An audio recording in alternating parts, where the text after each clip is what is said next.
All right. Hello, everybody, and welcome in. It's been a few weeks, few months, but we're on to our second season, 2023.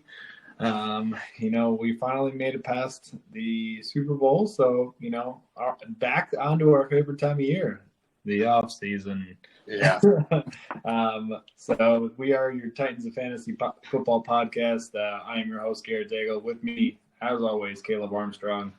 It's been a little bit of time, but we took a little break off after last year, recording every week and all that stuff, and now we're getting back in the grind.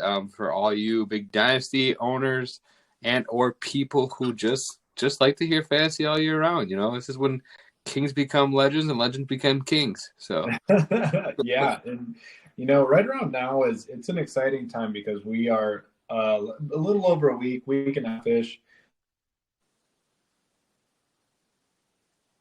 We see a lot of changing with hands, players get moved around. Really, I mean, if you pay attention to the NFL, this is really an exciting time of year for about a week-ish as all these players kind of lock in some new deals and, all these teams change up so much. But it can be a lot to kind of pay attention to. So that's something we're going to kind of touch on today. We're going to go over some free agent news, players that have been franchise tagged so that they'll be staying with their same team. And then we're going to go over some spotlights for fantasy players that are going to be potentially new scenery, potentially sticking around, but guys who are looking for new deals and what we'd like to see out of them. Yeah, I just want to give you guys a preview into further episodes as well.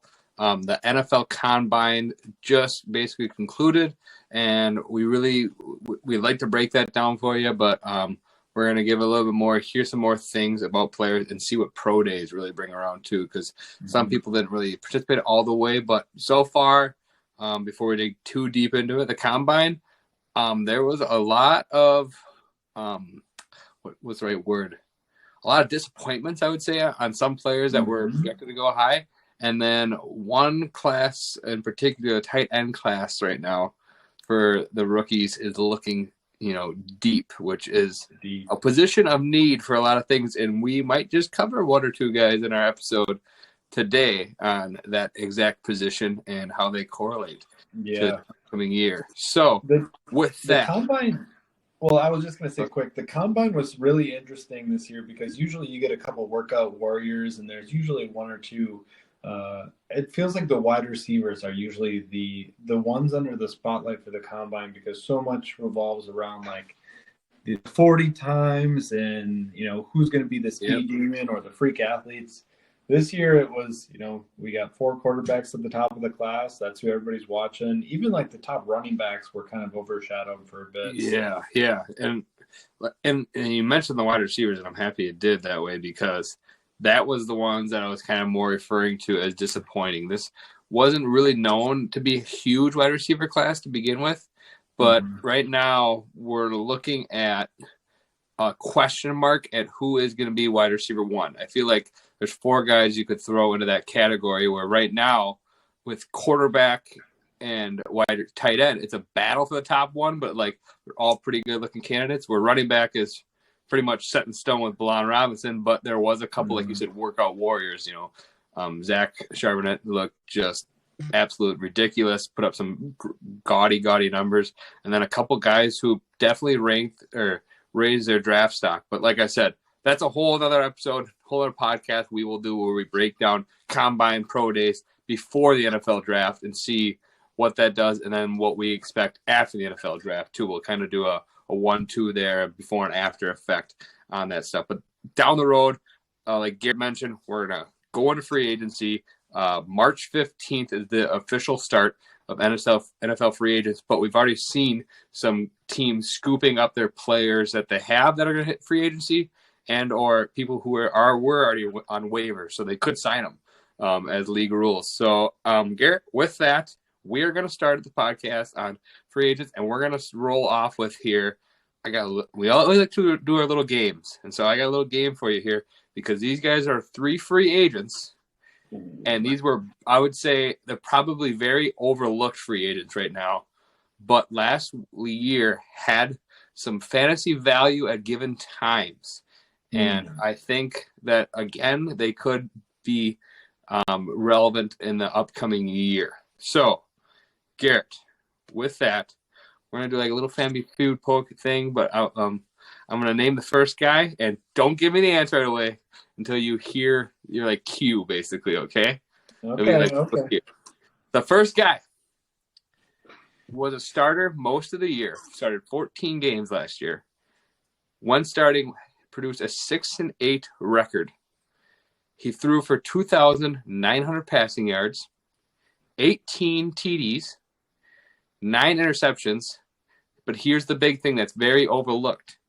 He supported 95.2 passer rating on the year, which was his second career highest of all, behind a Pro Bowl season that he had. Well, also that season, he brought the old team to the playoffs.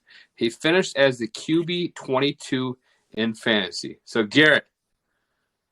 Who's that Pokemon?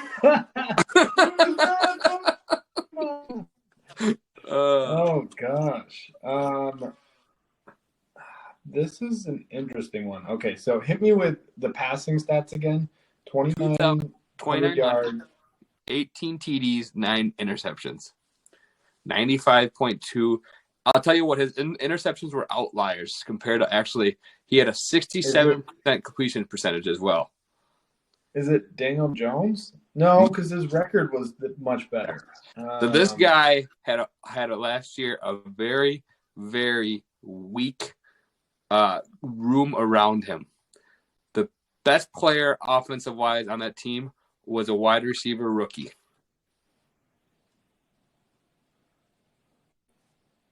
I'll tell you this. He also beat out another starting caliber type quarterback.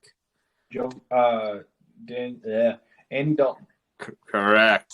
Ah! Yeah. Andy Dalton. And I know, Ian Hartz, if you know who that is, used to be a PFF podcaster.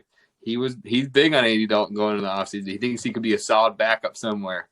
And he's not one of the guys that I will talk about today, but I've seen a lot of things possibly of him becoming a 49er and could kind of lead that offense until one of those, either Trey Lance or Purdy, is ready to go. So, but yes, Garrett, you got the first one. So I need a little bit of help, but we got her. All right, second guy. This one I think is gonna be the toughest out of all three, to be honest. Second guy, wide receiver, started as the wide receiver 4 on the roster last year.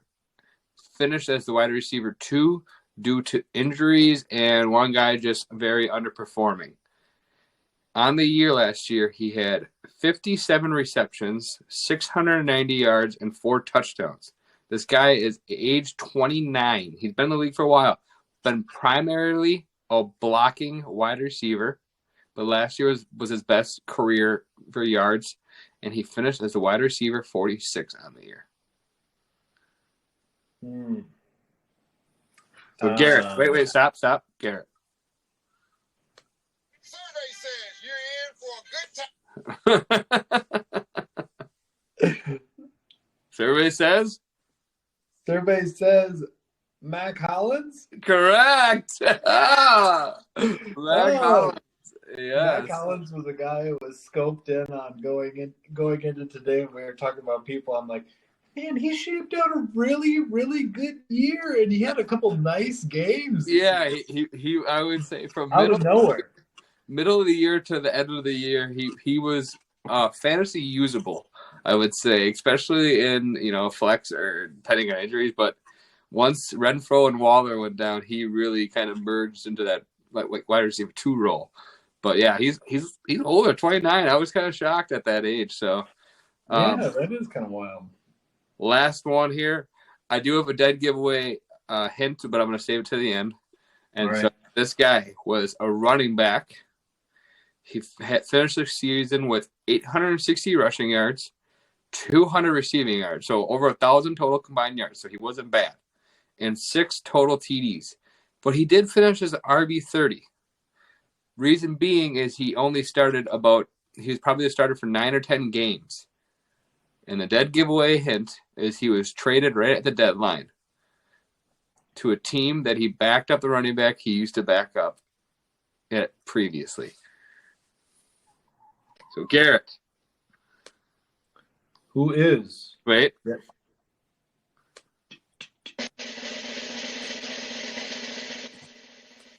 And it is? Who is? Oh, I think you got it, but you cut out. Did you say JWJ? Who is Jeff Wilson Jr.? Correct. Oh, I was nervous for a second because you said traded at the deadline. I'm like, wait, was he traded? It felt like he was there all year. No. Yeah, he was moved. That was a strange event. Yes. Moved to back up Raheem Mostert. And now, let's cover some news, Garrett. Let's cover some news with the fantasy world and the free agency market. Because today alone was some. So today, right now, currently, as we are recording, it is Monday, March 5th, I believe, or March 6th. I don't have the date. Okay. And today alone, there was 4, I would say, bigger moves taking guys off the market already in free agency. Garrett, let's hear the first one. Well, just some perspective on some of this. You know, right now we are getting close. Tomorrow at 4 p.m. Eastern time is the deadline for submitting any kind of franchise or transition tags. So that's why today and tomorrow you'll see a lot of action. So we'll start with the quarterbacks because that was the one that was really kind of pushing through the day and news that we were waiting on. First one, Derek Carr, kind of the first big quarterback domino to fall. We saw him sign a 4-year, $150 million deal with the Saints. I think 100 of that was guaranteed. Yeah. No, actually, I think he has a 3-year, $100 million out. So okay. I think he gets a lot up front. And he also got a no trade clause put in this one too. So he can choose if he wants to go if it doesn't work out. Yeah. But I want to point this out, Garrett, with the Derek Carr situation. People are probably wondering, well, how is he a Saint? How can he do that? Free agency hasn't started yet. So this is where I mentioned Derek Carr was waived before the end of the season. So he therefore is eligible to sign wherever he wanted to go and didn't have to wait until free agency hit. So big for the Saints to grab him before, like all free agents happen. And there was quite a plethora of actually quarterbacks that were going to hit the free agent market this year that were, somewhat starter value. So Saints pay up and got Derek Carr. Yeah, and you say pay up, but honestly, I was surprised to see his deal come below the. Well, no, they did. They went after him right away. Got him below the pay, I would say. It's funny. At one point, you heard Daniel Jones requesting upwards of $45 million per year, just because that's kind of how the quarterback market is kind of trending. Mm-hmm. To get somebody under $40 million is kind of a steal right now. And that's where Derek Carr is coming in. It's like 38 million. Yep. I think was the total and change. But pretty good deal. The Saints lock up the best quarterback in their division, and the only out of all 4 teams in that division, all 4 of them will be turning onto a new starter this year. So the Falcons, the Saints, the Panthers, and the Buccaneers all turning to new quarterbacks. So right now, Carr is the best one. It'll be interesting to see what to do with the Saints do, because they were now with the signing of Carr, they're so far over the salary cap deadline. Yes. I will see, but they at least didn't they get their first back? I think this year, right? Didn't they get a first back? Oh, for the Sean Payton deal. A late one, yep. Yeah, so they at least have a first back this year, so they might be able to draft somebody, but we'll cover another one of their players later on here and see exactly what the Saints do. I mean, that's a whole nother can of worms to open up there, but salary cap breakdown and stuff. But yeah, Derek Carr off the board. Next guy, I would say after last year, he definitely probably a cheaper value for how good he played last year. Geno Smith locks down a 3-year, $105 million extension with the Seattle Seahawks, he gets $54 million, I believe, of that this year. So big upfront money. But Seattle looked good with Geno last year. He's got some age. He's 32, 33. But, he was backed up for so long that he's got fresh. We saw him run quite a bit last year, and all that stuff. And he looked pretty dang good in that Pete Carroll offense with DK and Tyler Lockett both revolving pretty easily around him there. So Seahawks now off the board for QB. They were looking to be one of those teams that were QB needy. Well, now they get Geno back and can move on to other things. Yeah, really, this was a good move for Seattle. They get him for a short-term, modest amount of money. And Geno, he set the passing yardage record for the Seattle last year. He also was the comeback player of the year, Pro Bowler. I know the Pro Bowl isn't quite what it used to be in terms of recognition, but it's still he had a very, very good, solid year, and it's a good thing for fantasy because it's more predictable. We're getting return of kind of the same offense and similar assets. We saw, pretty much everybody in that offense from the skill position wise was pretty usable for fantasy. Kind of on to our next section here. We're into the rumor mill. So a little bit here, talked a little bit about the Saints. Right now there's whisperings that Michael Thomas could be a cap casualty. I think that's what Caleb was referring to earlier. Yes. Either he could be cut or traded. What's it been, 3-4 years since it'll be 4 seasons since his record-setting year. And now we're at a stage where he hasn't been healthy in 3 years. I think it's going to be tough to trade that contract. And with his restructuring in 2024, if he was to stay on the Saints, he would be the highest paid player in the NFL with like $59 million. I think he would be getting in 2024, which that's way too much for a wide receiver. Yes, Michael Thomas looked good in those last 2 games or the first 2 games last year, but the foot injury again. I don't know what their cap casualty would be for dead cap if they cut him. But I think if they save anything kind of at this moment, I could see them doing it because that it's too much. I think with how much restructuring they've done, he's getting over $27 million upcoming this year, and then to hit that huge one in 24. I don't, like you said, I don't think a team could trade for him just based off of his cap hit alone, what they would be taking in. Mm-hmm. Level tier guy, Garrett. This next guy, yeah. Yeah, so exact similar situation. DeAndre Hopkins down in Arizona. That team is looking to shed a little bit of salary.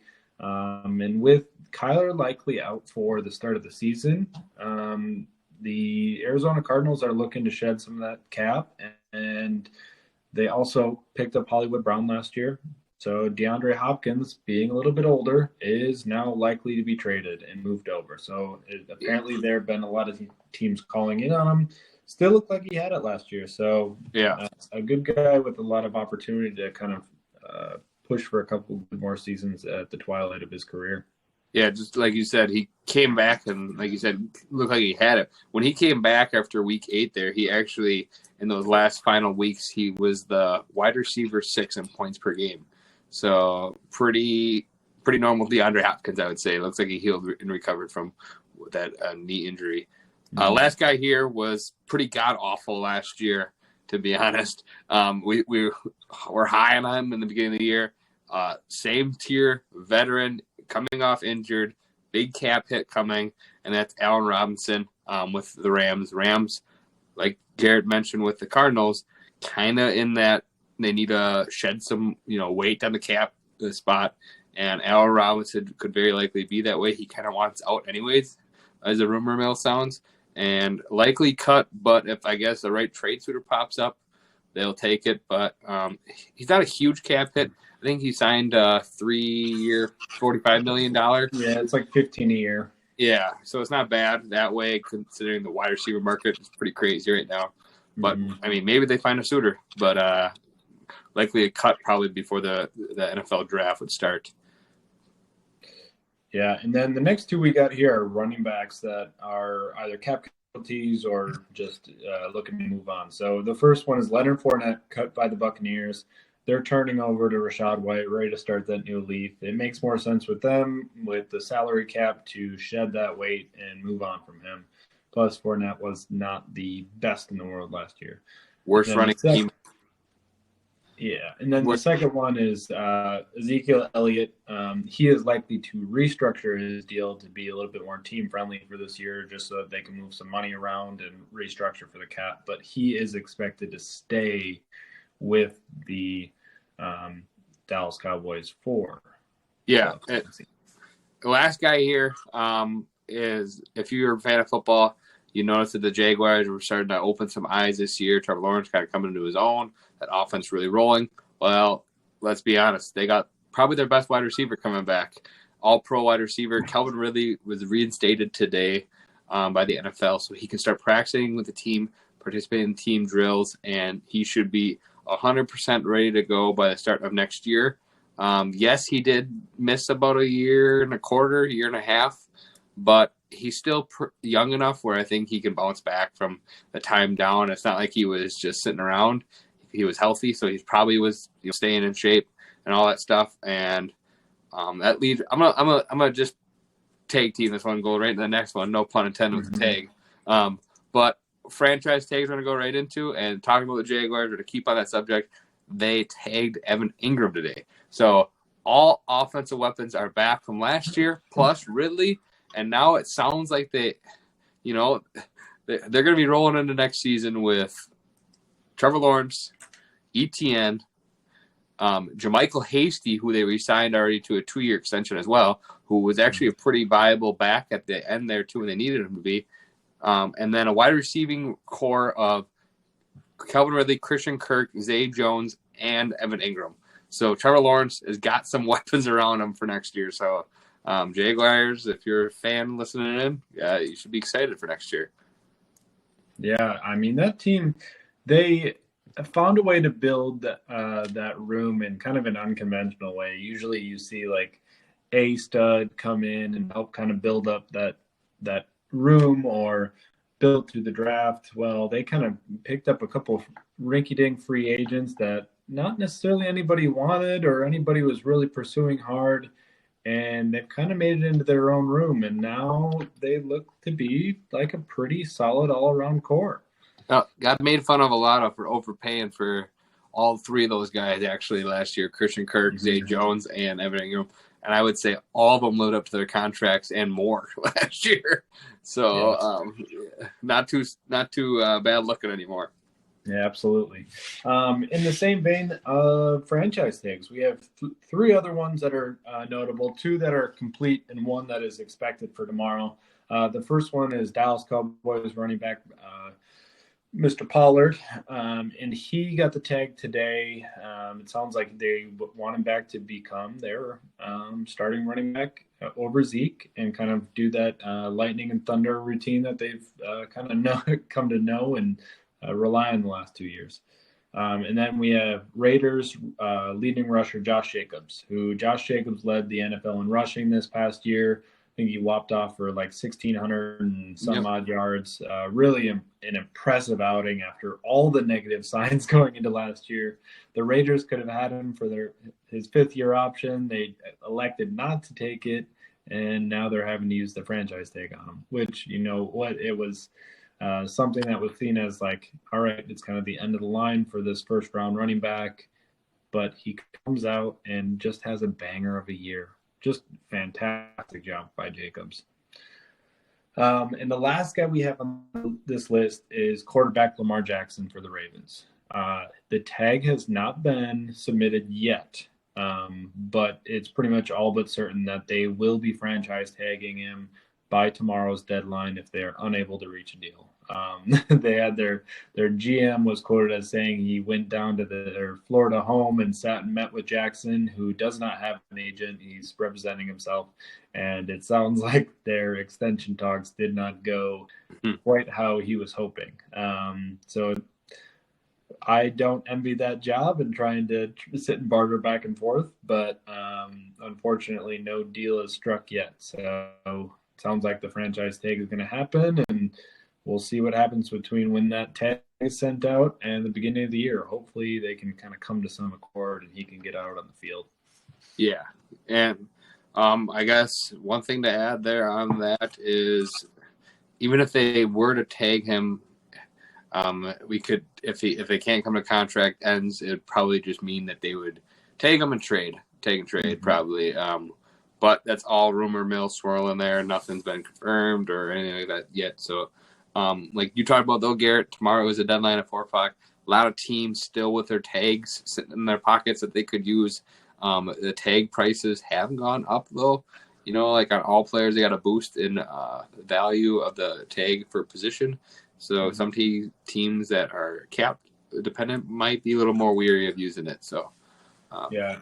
I believe how it's set up is I think it's the top 5 salaries at each position. It's the cumulative amount for those. And then if you're tagged for another consecutive year, your salary goes up 20% from what it was last year. So a few years ago, I think Kirk Cousins was tagged twice in a row, and his salary went from like a modest amount to one of the top at his position. And then he eventually went over to the Vikings where he got his big deal there. But yeah, it's a good thing and a bad thing. They get some solid guaranteed money, but unfortunately don't reach those long-term deals a lot.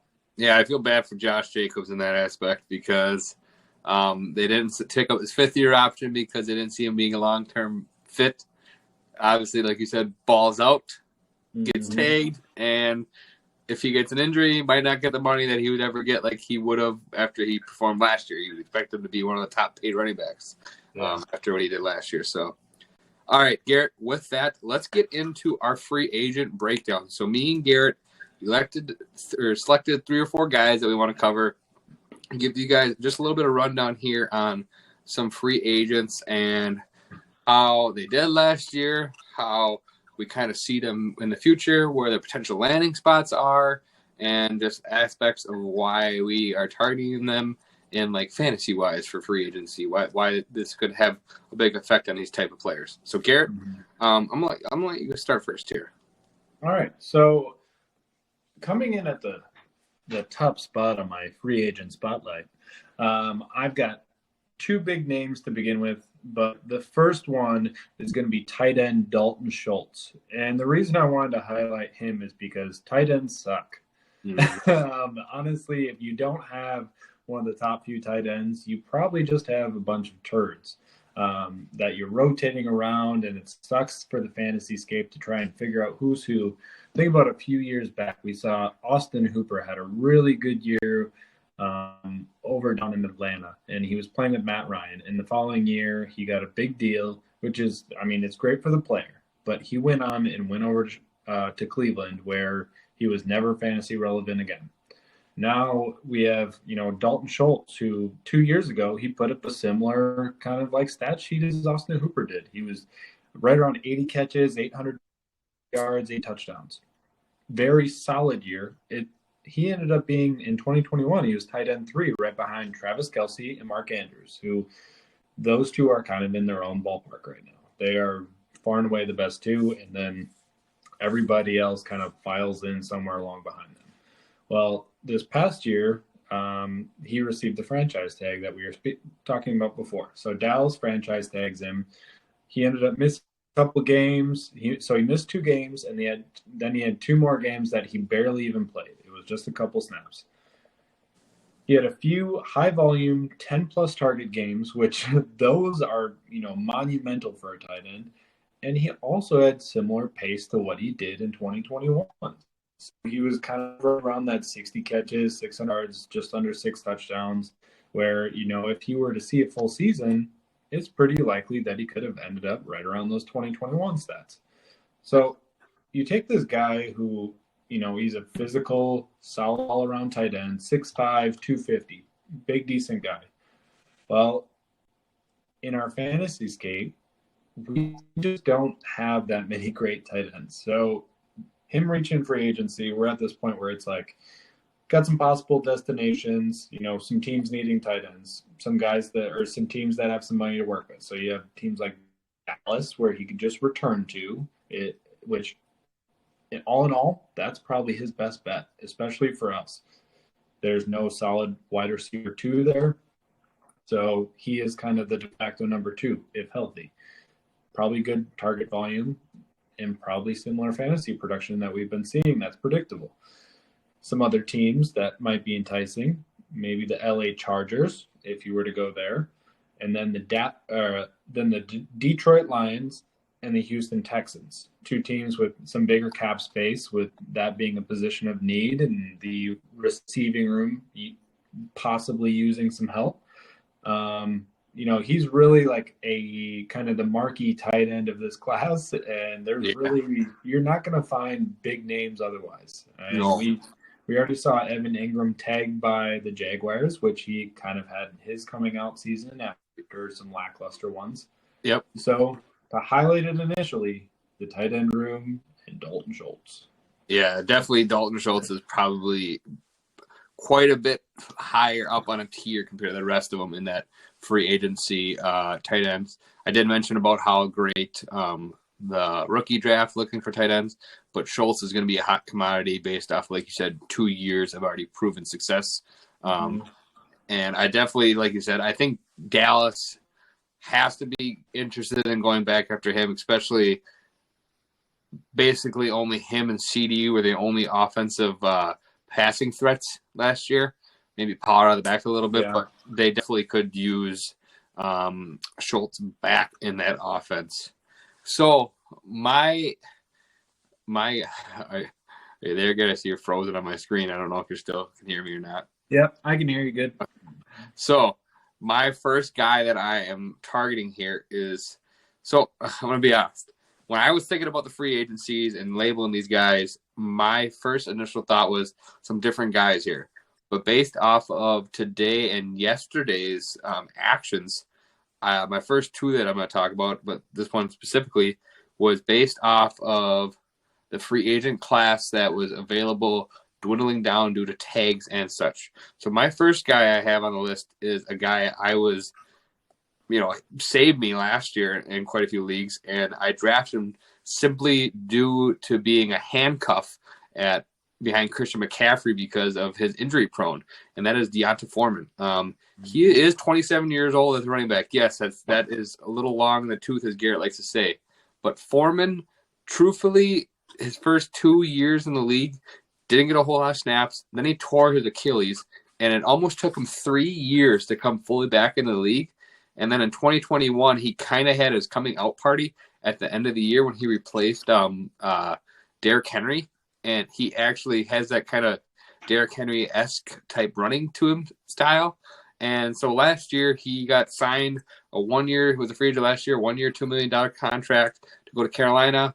Doesn't play for the first, what was it? I think he played, didn't see any work until week 6. So after Christian McCaffrey got traded and really took over that RB1 role, he's a first down, second down back. He finished last year with 203 rushing attempts, had 916 rushing yards, had 6 touchdowns, and had a 4.5 yards per carry. I see you giggling here. You're laughing because he's one of my guys, huh? Is that why? No, just because his stats are comical, given the fact that he didn't start for half the season. Yeah. And I put his 2021 stats in there too because he played for the Titans and he started 8 games for the Titans in 2021, and he, like I said, he filled in for Derrick Henry. And in those games for the Titans, he had 133 carries, 566 yards, and 5 total touchdowns. So it's not an anomaly. He's been given the workload, and he's a bruiser. He can. I mean, we saw games last year in Carolina where he was ripping off 25, 26 carries a game, and he's been healthy. That's the thing, is ever since his Achilles tear. He's a big back, not a pass catcher by any means, but it already sounds that and one of the Panthers head coaches after season reviews talked about the importance of trying to bring D'Onta Foreman back to that running back room. And like I said, he wasn't one of my high priority free agent lists, but now that Pollard and Jacobs are off already, the free agent running back market, they talked about how high this one class is. Yeah, there's a couple of huge names out there. Or one name in particular is still really big. But besides that, it's kind of middling tier type running backs. I know we got a great running back draft coming here, but Foreman could be a guy who a team signs right now, according to Spot Track. which is like if you had ever used Spot Track before, guys, it's kind of an NFL system that kind of gives like the average value of what players are at. Foreman's right now is 1.2 million, so a team can get him literally for just cheap. So like a salary cap dependent team or a team just looking to bolster the running back room could sign a guy like Foreman. And we've seen now in 2 years in a row, if an injury takes place, he is a great fill-in. And so there's some potential landing spots here besides Carolina, which is a given, like or an obvious one that he could go back to with only really Hubbard, I think, on contract left that they have right now at running back. Philly is a potential landing spot I've seen. Tampa Bay could be a potential landing spot now that Fournette's gone. They need a big back. They need a big back to get that yards per carry because they were really bad last year. And Denver. Denver says that they want to add to the running back room. Javonte Williams, it's just jumping around, sounds like he could be ready week 1, but that was a kind of a nasty injury. And Latavius Murray was their leading rusher last year, and he's going into his age 34. So a guy like Foreman could give some solid production for all those teams because all those teams like to run, and they like to run between the tackles, which that's where Foreman excels at.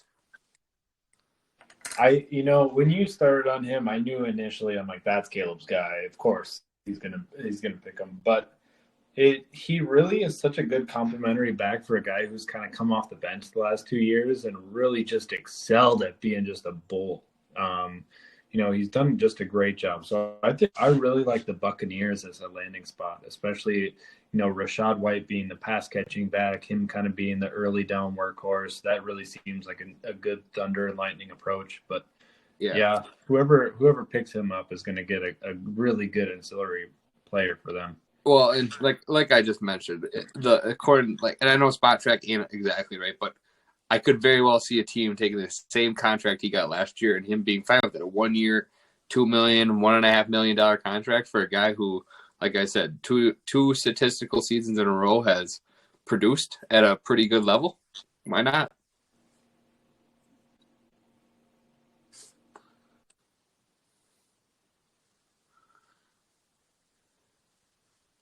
Oh, sorry, guys. Here's some little technical difficulties. Looks like Garrett got kicked.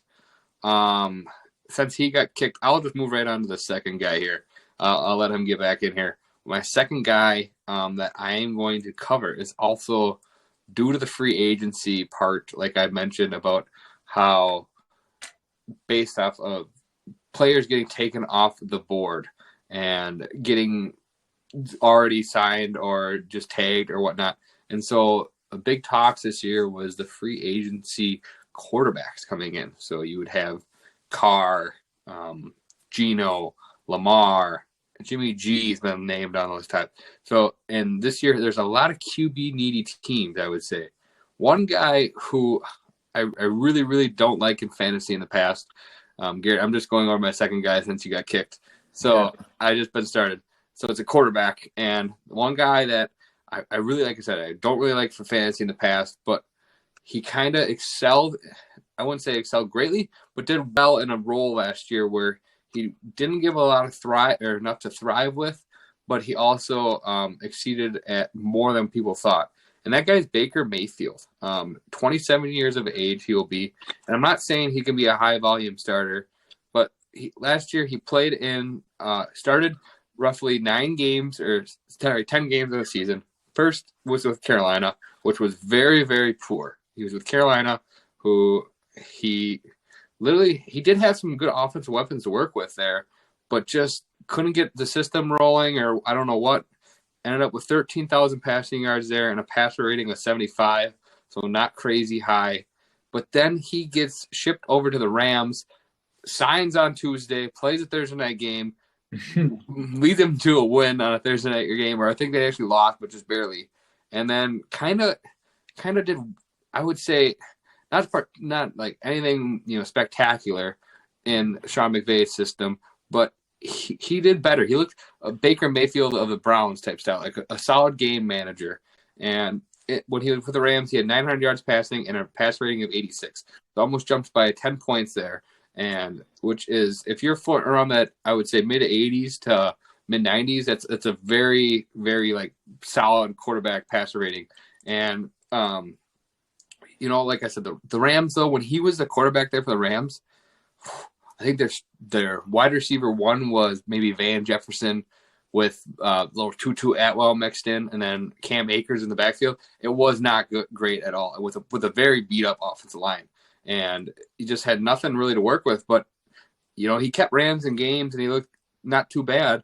And so I will say that if, like I said, with all those big quarterbacks off the board, if a team drafts a rookie, he could be one of those like type bridge QB before they pass the torch, or he could be like a backup, like how Teddy Bridgewater was with Miami when he got signed. So right now, Spot Track has Baker Mayfield roughly around like a $7 million salary, which probably makes sense for what is given. But the one benefit with a team signing Baker, and I'm not saying this is just a free agent one. I know it's not much for fantasy relevance, but it's more of a dynasty league. Like, he's a guy that if he's available, I wouldn't mind scooping him up and just holding on to, because there's, like I said, a lot of QB needy teams next year. And so just a role that I could see him taking on or possibly going to would be Rams as a fit, because we saw that there.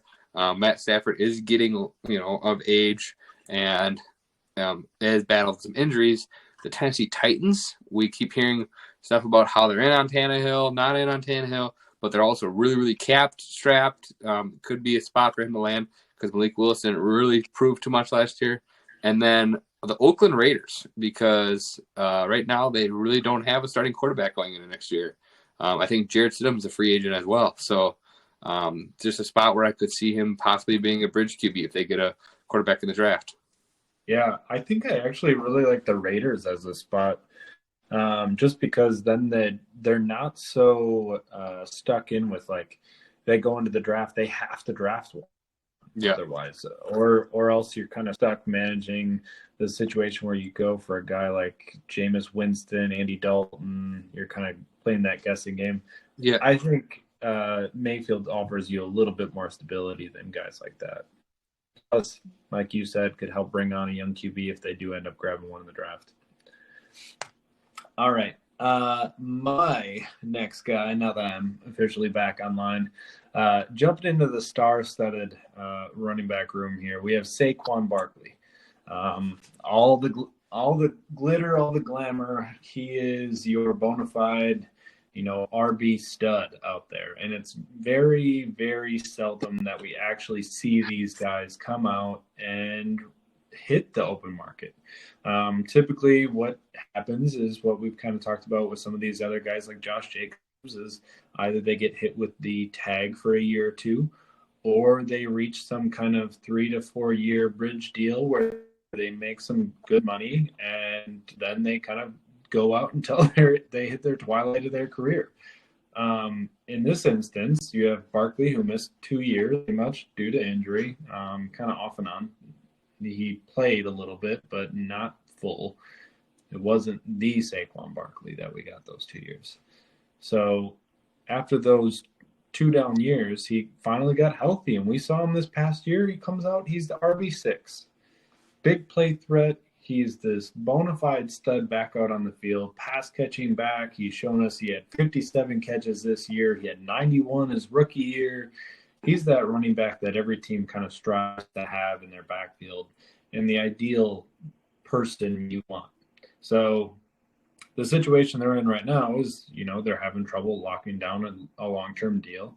And the team also is stuck trying to figure out their quarterback situation with Daniel Jones. So given weighing scales between Saquon Barkley and Daniel Jones, they have a decision to make tomorrow on the franchise tag. And most likely it's going to be their quarterback. So if that happens, what happens to Saquon? He hits the open market. If he's going somewhere, it most likely is going to be somebody who's forking out some cash. He's only got one career, and this is his opportunity to make his actual money. I have his possible destinations down as Chicago. I think not only are they the team with the most cap space in the NFL, they have a young QB and a lot of holes on. David Montgomery is also a free agent. And this team, I think they're going to use their draft picks to fill all their other holes on the roster. They'll probably be active in free agency, but you get a star like Saquon in there, and I think it makes a lot of sense. So he is my preferred destination for a situation where he's going somewhere and getting some big bucks. Now, there are 3 RB needy teams out there that are pretty much bona fide contenders that, if they were to make a play at him, it could be special for fantasy. It could be special for them trying to make a big play out, have a balance between the passing games and their running games. And those 3 teams, if they can find a way to make it work cap-wise, would be Philadelphia, Kansas City, and Buffalo. So all 3 of those teams don't necessarily have a RB1 who's jumping off the page, and all of a sudden you add Saquon to that room, and that's a whole different rushing attack. Yeah, totally. I mean, like you said, I like how you put Chicago by their outliers, because that's been the biggest rumor since is if he goes somewhere, it will be Chicago. I think they're only running back on Chicago's roster next year. I think Ebner might still be there, but I think it will be Khalil Herbert, who's been solid. It will be a good complimentary back, but like I said, Dave Montgomery leaving, $108 million in cap space I think they have to spend. So it's something crazy like that. Where if they sign Barkley for $15 million a year, it ain't gonna chew up too much of that, to be honest. Like you said, Saquon's been probably, I'd say it'd been him or Jacobs would be the top free agent coming into this year, but now with Jacobs tag, it's Barkley alone. And especially with Pollard was probably the tier just below those 2.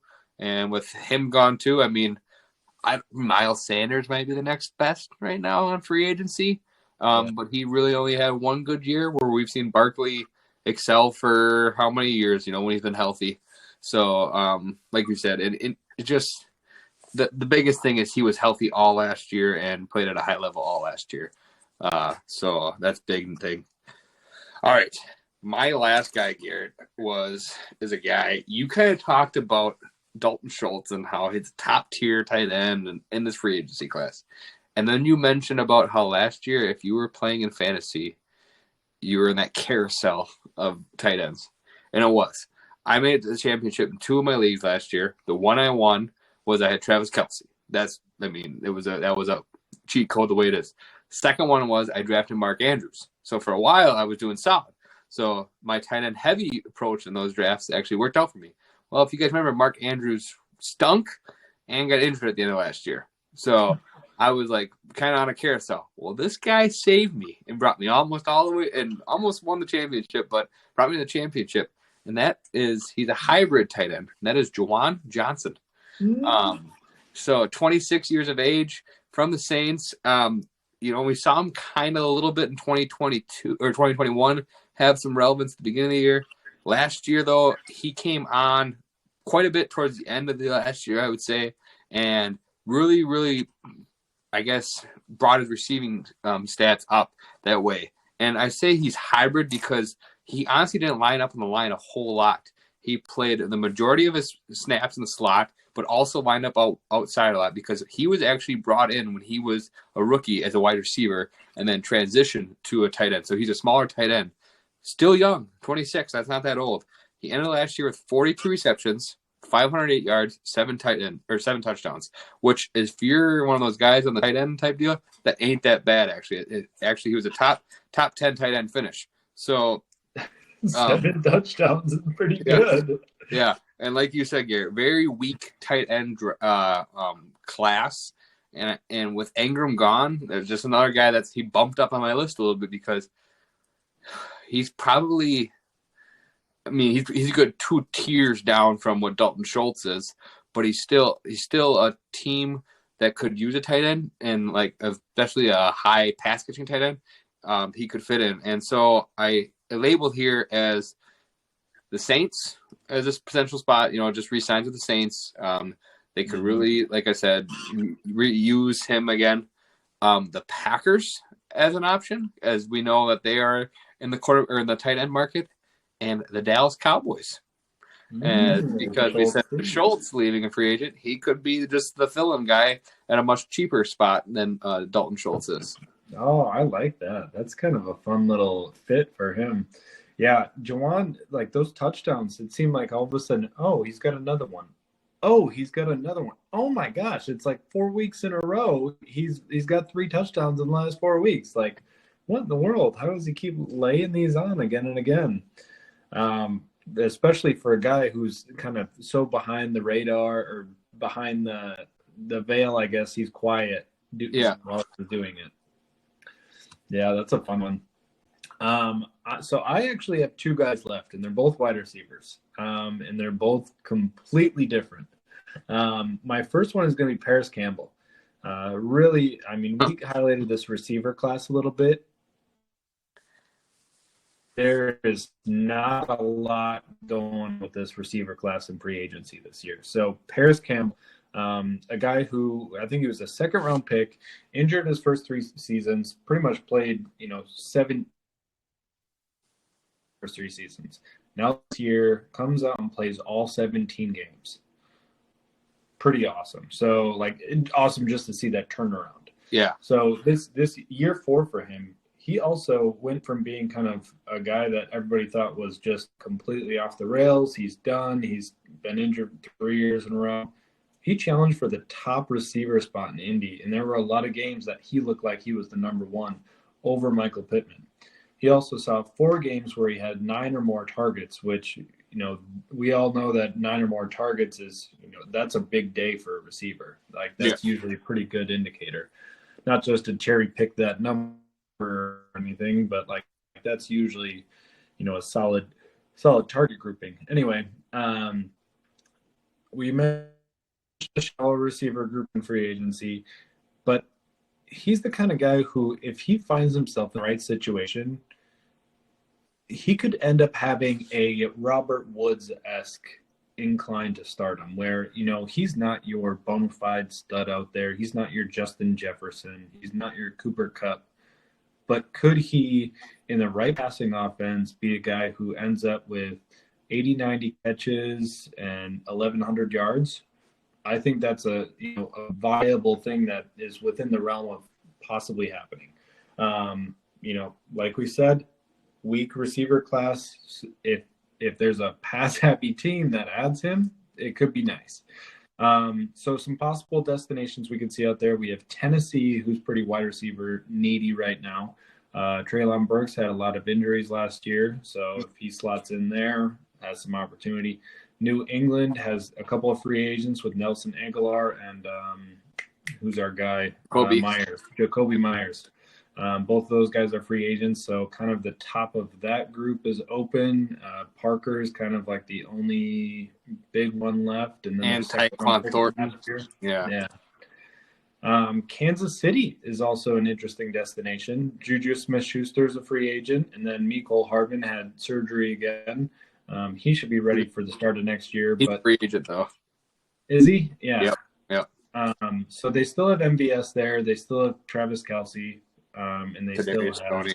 Guy Moore and Kadarius Toney. So there are some players there, but there's also those guys have also been injured a lot, and it's just also a huge pass happy offense. Yeah. And the last one I had going to be a repeat listed team here, Dallas. That wide receiver 2 spot is wide open there, so pretty good landing spot for him. Yeah. And then the last player I had for today, and the last one on my list, is Darius Slayton, kind of the other side of the coin.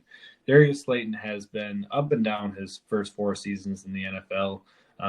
Started out kind of his rookie year with a bang. He had 700-800 yards and about 8 touchdowns. It was kind of the rise of hey, this guy came out of nowhere. He's a stud rookie. And then all of a sudden, year in, year out, the last 4, he just would kind of fade into the depth chart and kind of would be forgotten. So, he's really seen kind of an odd career because this year he kind of bounced back a little bit. But when he's on the field, he's one of the best deep ball players in the league. And he posts a 15 yards per reception out of throughout his career so far, and that's been maintained at least those numbers for 3 out of the 4 of his seasons. We all know about Giants' passing attack the last few years. It's been lackluster at best. So while he's been doing this, he's been catching these deep passes. He's only getting it on about 55% of his targets. So that's all he catches. So if he gets 100 targets on the year, he only catches 55 balls.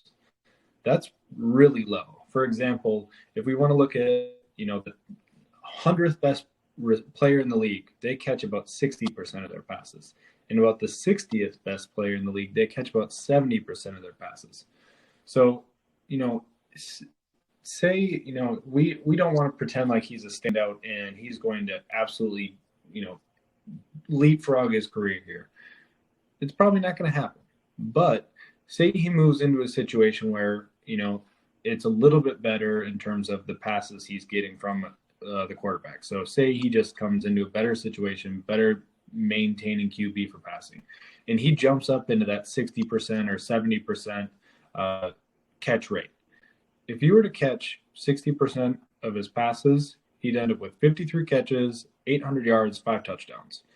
If he had caught 70%, it would have been 62 catches, 930 yards, 6 touchdowns. So all of a sudden, you kind of get into that RB3 range or wide receiver 3 range where, at 930 yards and 6 touchdowns, there's a lot of viable weeks there.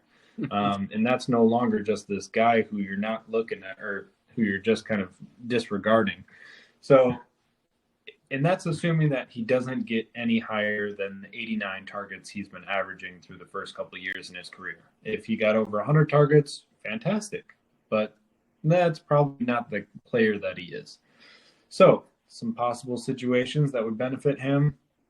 Talked a little bit about Kansas City. I don't know if that's necessarily his best role, given the fact that they have some other speed receivers on the outside there. But Baltimore is looking for some pass catchers, and they typically like to use a speedy guy on the outside. Again, he doesn't need a shitload of targets, so it's kind of a decent spot there. Tennessee, New England, and Dallas. So kind of the same run-of-the-mill teams right there. But, again, if he kind of gets around that 90, 100 target range, he could end up becoming a viable starting, wide receiver 3 that you can flex in and out of your lineups. Yeah, definitely. So I just want to add one thing more on Paris Campbell here because, like you said, I think he actually has – out of the two, the highest upside out of all, the highest ceiling out of these two. And that's because you talked about like him being injury prone for the first 3 years, but he was a high round draft pick, fully healthy last year. There was a stretch last year where he ripped off like 3 or 4 games in a row where he was just like, he was the wide receiver one of that team. Looked like I can't remember exactly what he was putting up, but it was like almost 100 yards, a touchdown, like 7 or 8 grabs. And the one thing I will say though, is his situation last year in Indianapolis, he might have been dealing with the worst quarterback room in all football last year. The Colts really, really struggled at the quarterback spot last year. We saw them, start with Matt Ryan. Matt Ryan had looked definitely aged, and then they handled the reins of Sam Ehlinger. He did not look good at all throwing the ball. So it was just a whole situation there. But Paris Campbell finally had a healthy season, and he didn't do bad. It definitely wasn't bad. There was definitely some moments where, like, yeah, that's why he was drafted. That's why he was drafted second round, And I could definitely see a team, like you said, with the wide receiver free agent class. This might be one of the worst that I can remember. And the top guy probably is Jacoby Myers in this class. Jacoby or Juju are probably leading the way. Paris Campbell is a guy for a team who, like you said, there is quite a few wide receiver needy teams this coming year. Team who doesn't have to break the bank for a guy who has some upside and is still only 25. So, he came in at a young age, dealt some injuries, like you said, but doesn't have a whole lot of wear and tear on those tires because he dealt with those injuries, but it's not like he's been out there a whole lot, so. Mm-hmm. Yeah, he's got a lot of tread left on his tires, that's for sure, because the tread hasn't been worn off. Yeah. But yeah, so that guys, that's going to conclude our fantasy free agent breakdown preview. It'll be really, really exciting here. I know come March 15th, I'll probably be glued to my phone seeing all the updates on guys signing, because the cap, we have not mentioned this yet. We keep referring to the cap, but the NFL cap got, I think it was a $25 million increase this year. I think. I didn't see that. Yeah, I think they're up to $225 million now. So, or maybe it was only $10 million. I can't remember exactly, but I think it's right around that $225 million range. But with the incredibly high value of wide receivers and quarterbacks right now for pricing, a lot of teams have a lot of money in those pools already, where you'll see, like, probably in the draft class coming in, you'll see a lot of these teams hammer on those guys they want right away. You'll see a lot of the higher names probably get scooped up right away. And then you'll see a lot of those guys hang around until after the draft for when teams draft what they can get, and then they'll fill their holes with the other free agents. We see it every year. And sometimes those are the guys, though, where if you are a dynasty player mainly, though, I would say for this, you can throw in a late pick and you're hoping for them to land somewhere where they can be valuable, and then they turn out. But it doesn't cost you the bank. Or if you're a guy preparing for the next year's draft, you look at that and you're like, okay, that's a guy I'm going to keep an eye on and see what he does during preseason, because I like the situation he lands at. Like how Garrett talked about Slayton. If he ends up with a quarterback who can throw him the ball more accurately, like you said, it's not crazy. You're giving really, really low numbers there. The 100th ranked wide receiver in the league, 60% catch rate. That's just crazy. I mean, he would be almost at 800 yards. That's, like you said, that's a very good volume wide receiver 3 in fantasy, wide receiver 4. Yeah, that just goes to highlight, how bad that deep attack was for the Giants. Just struggling to get him the ball. I'm sure some of that is on him. Like, he's not without fault. But man, they've just really had a rough go the last few years at their quarterback spot. And Daniel Jones, he had a better year this year, but I don't know. So Gary, we didn't, out of the names we didn't mention today and didn't really cover. So I would say the 3 big ones that come to my mind for free agent hitting the market, all at different positions, are Jimmy G at quarterback, Miles Sanders at running back, and Juju at wide receiver. I would say those are the 3 probably biggest names in those categories still available. Who do you see, I guess, going to like a spot that gives them the most fancy relevance right now? Well, I think what's going to happen more than anything, so it's of those 3, like I don't know if I feel like Juju's going to try to go for some money and some terms, so I don't necessarily think he's going to land in a spot where he's going to be super beneficial. And I think Miles Sanders, what's going to happen in this RB class is just going to be puzzling, because so there's a lot of free agent running backs right now, and there's quite a few teams out there that are fairly set at running back. And then the draft is loaded at running back. So I have a feeling there's going to be 1 or 2 of these better running backs that get stuck holding the bag. So I worry about guys like Miles Sanders and David Montgomery, who Montgomery's he's oh my gosh. Most, yeah. I think that, Jamal Williams expected to kind of re-sign with Detroit, I feel like. Deonta Foreman, like you said, he could sign a really lowly $3 to $5 million deal somewhere, make okay money, but end up being the running back 2 there, that somebody doesn't have to break the bank. But somebody's gonna be left holding the bag. Damian Harris, another name out there. Kareem Hunt's another name out there. There's going to be somebody who doesn't get a job, and then they're going to be sitting there waiting, and you're going to wonder, man, that guy's still there. But it's too big of the class. I unfortunately think you mentioned Leonard Fournette. I honestly think he's going to be that guy, because I think he's going to value himself up there. Yeah. Where last year he really showed he's not the dominant runner like he used to be. He's still, honestly, he's changed his game. He's a great pass catcher now with Tom Brady. That really evolved to his game. But I think he's going to be like a guy like him and Damian Harris, I think, are those running backs that are going to be sitting on the free agency waivers until halfway through the season, 3/4 of the way through the season, where teams really start getting that wear and those injuries start piling up on the running back room, like Latavius Murray, and then they just fill in at the end of the year. Like a guy who's a vet, comes in with fresh legs, knows how to play football, all that stuff. But like you said, this running back draft class, there's going to be guys right now, there's potential they showed of like 7 or 8 running backs with day 2 draft capital.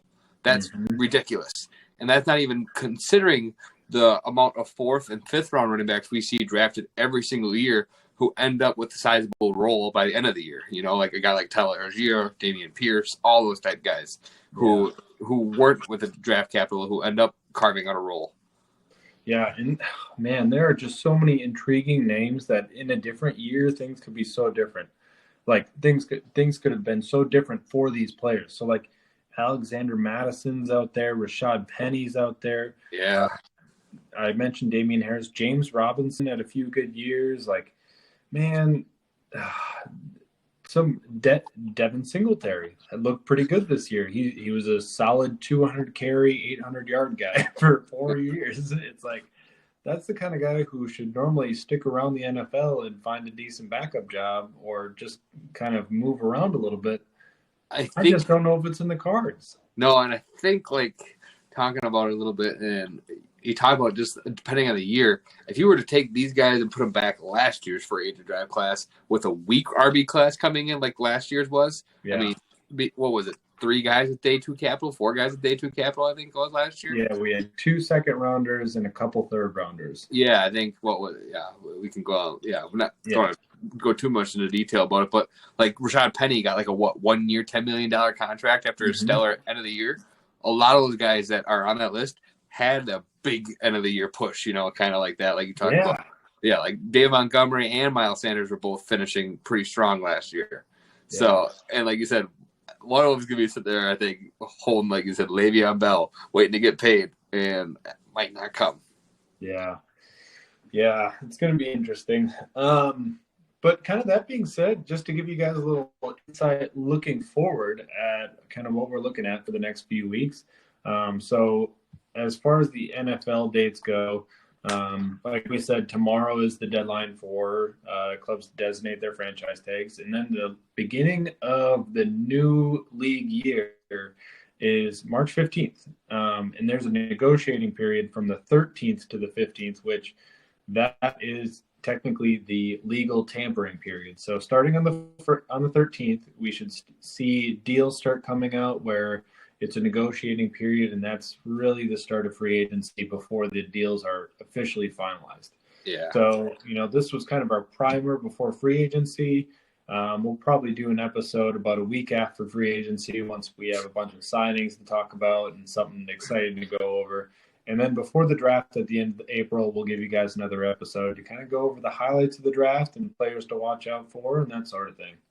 Yeah, we're going to be, guys, we're not going to be doing weekly. I just want to get that out there. We're not going to be doing weekly podcasts like we normally do. Yes, we're starting our podcast for the second season here, but we're going to sporadic go out based off of the big events.